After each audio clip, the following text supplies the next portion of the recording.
வணக்கம். மரியாதைக்குரிய நம்ம பாரத பிரதமர் மோடி அவர்கள் அவருடைய தலைமையில் மத்திய அரசு பதவியேற்று 1 வருஷ காலம் முடிஞ்சிருக்கு.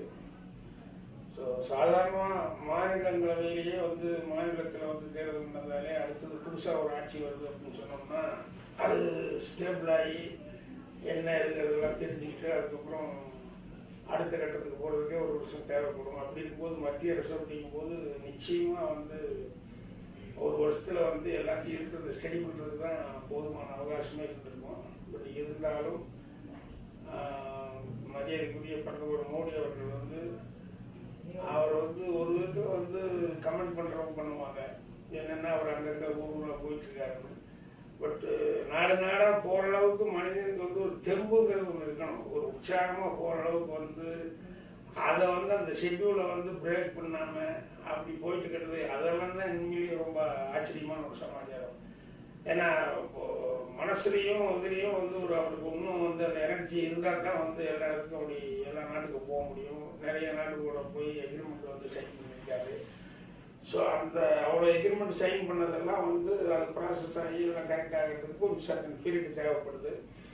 ஆனால் அவர் எந்த அளவுக்கு ஸ்டெயின் பண்ணி ஒவ்வொரு நாட்டிலையும் போய் என்னென்ன பிரச்சனைகளோ அதெல்லாம் அலசி ஆராய்ந்து அவங்ககிட்ட பேசாமல் அப்படி எக்ரிமெண்ட் போட முடியாது. ஸோ அது எல்லாமே நல்லபடியாக வரும்போது தான் அவர் என்ன பண்ணியிருக்காரு அப்படிங்கிறத எல்லாரும் தெரிஞ்சுக்கிறதுக்கான வாய்ப்பு இருக்குது. ஸோ இது வரைக்கும் எதிர்கட்சிகள் மாமூலாக விமர்சனம் பண்ணுவாங்க. அந்த விமர்சனத்தை தான் அவருடைய வேற எந்த பெரிய விமர்சனத்துக்கும் ஆளாகாமல் இருக்காரு. எதிர்கட்சிகள் வழக்கமாக அவர் என்ன செஞ்சாலும் அப்போதான் அது எதிர்கட்சின்னு அர்த்தம் அந்த மாதிரி பேசிக்கிட்டு இருப்பாங்க. ஸோ நமக்கு ஒரு பெட்ரோல் டீசல் விலை எப்படின்னு சொன்னால் கூட அது என்ன எந்த ரேஞ்சில் இருக்குது, முதல்ல எப்படி இருக்குது, என்ன குறைஞ்சிருக்கா இல்லையா அப்படிங்கிறது அது பரவலாக குறைஞ்சிருக்குதுங்கிறது பேசப்படுறது. அப்புறம் டாலருக்கு நம்ம ஊர் பணம் எடுத்துக்கிட்டா கூட டாலருக்கு பார்த்தோம்னு சொன்னால் ஒரு 66 ரூபாய் இருந்தது திடீர்னு 60 ரூபாய் வந்துருக்குது. இப்படி நிறைய விஷயங்கள் சின்ன சின்ன விஷயங்கள் நம்மளே சுற்றி வர பார்க்கும்போது எல்லாமே தெரிஞ்சுக்க முடியுது. ஸோ அந்த அளவுக்கு. அப்போ ரெண்டாவது முன்னாடி எல்லாம் தமிழ்நாட்டிலிருந்து ஏதாவது பிரச்சனைகள் அப்படின்னு சொல்றது அந்த கம்யூனிகேஷன் பாலம் கொஞ்சம் சாத்தியக்கூறுகள் கொஞ்சம் குறைச்சலாக இருந்தது. ஆனால் இப்போ அப்படி இல்லை.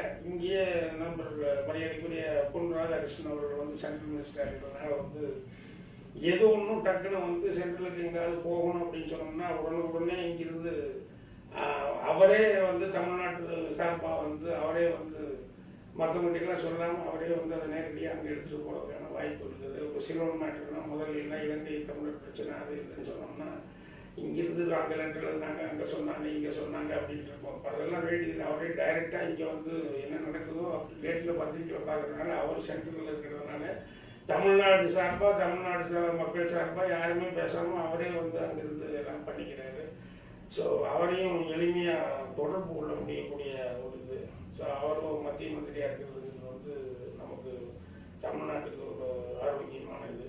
ஸோ மோடி அவர்கள் பதவியேற்றிருந்து நான் ஒரு பத்திரிகையாளனா சாதாரணமாக கவனிச்சுட்டு வரும்போது அவர் எந்த சுறுசுறுப்பு ஆரம்பத்தில் ஆட்சிக்கு வர்றதுக்கு முன்னாடி என்ன சுறுசுறுப்பு இருந்ததோ ஆட்சி வந்ததுக்கப்புறம் அதை விட சுறுசுறுப்பு கூடுதலாக இருக்க வழிய கொஞ்சம் கூட குறைஞ்ச மாதிரி இல்லை.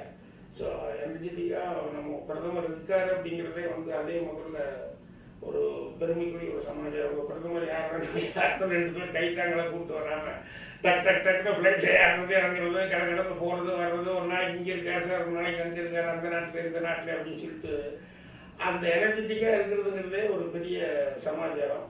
ஸோ அதனால அவருடைய அந்த சுறுசுறுப்பு இன்னும் கொஞ்சம் நாளாக இத்தனை நாட்டுக்கு போனது, அந்த எக்ரிமெண்ட் போனது, அதனுடைய ரிசல்ட் எல்லாம் நமக்கு கிடைக்கும்.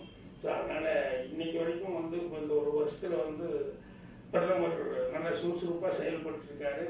எதிர்கட்சி தவிர்த்து வேற யாருக்கிட்டையும் அவர் கமெண்ட்டுக்கு உள்ளாகல. அதுவும் ஒரு ஆரோக்கியமான சமாச்சாரம். ஆனால் எதிர்கட்சி சொல்றது நம்ம எப்பவுமே அது ஒரு அப்படிதான் எடுத்துக்குவாங்க எதிர்கட்சி. ஏன்னா நமக்கு வேற அது சொல்லனே எதிர்கட்சி இல்லை அப்படிங்கிற மாதிரி என்ன போறதுனால எதை செஞ்சாலும் அதுக்கு ஆப்போசிட்டா ஏதாவது ஒன்று சொல்றதுங்கிறது சாதாரணமாக இருக்க முடியுது. ஸோ இங்கே தமிழ்நாட்டை பொறுத்த வரைக்கும் அவர் தமிழ்நாட்கள் யார் வந்தாலும் செவி சாய்க்கிறாரு. அதோட தமிழுக்குன்னு இங்கிருந்து நம்ம ராதாகிருஷ்ணன் சார் மாதிரி ஆளுங்கள்லாம் இருக்கிறதுனால இப்போ அந்த தூரங்கிறது ரொம்ப குறைஞ்ச ஒரு தூரம் ஆயிடுச்சு. முன்னால மாதிரி ஒரு பெரிய டெல்லியா அப்படிங்கலாம் நினச்சி பார்க்காம இங்கே அப்படி இல்லை கோடம்பாக்கத்துக்கு போகிற மாதிரி தான் இங்கே போகிற மாதிரி தான் அப்படிங்கிற அளவுக்கு இருக்குது. அதனால் என்னை பொறுத்த வரைக்கும் ஆரோக்கியமாக ஃபீல் பண்ணுறேன். மேலும் அவர்கிட்ட நிறைய எதிர்பார்க்குறாங்க. அந்த எதிர்பார்ப்புக்கு நிறையா செய்வார் அப்படின்னு சொல்லிட்டு நம்பிக்கை இருக்குது. ஸோ அதனால்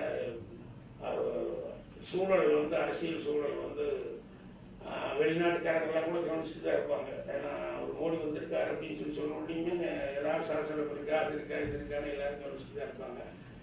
பட் ஆரோக்கியமான சூழல் தான் இருக்க வழியே வேற எந்த விதமான தவறான கமெண்ட்டுகள் வர்றதுக்கான வாய்ப்பு இல்லை.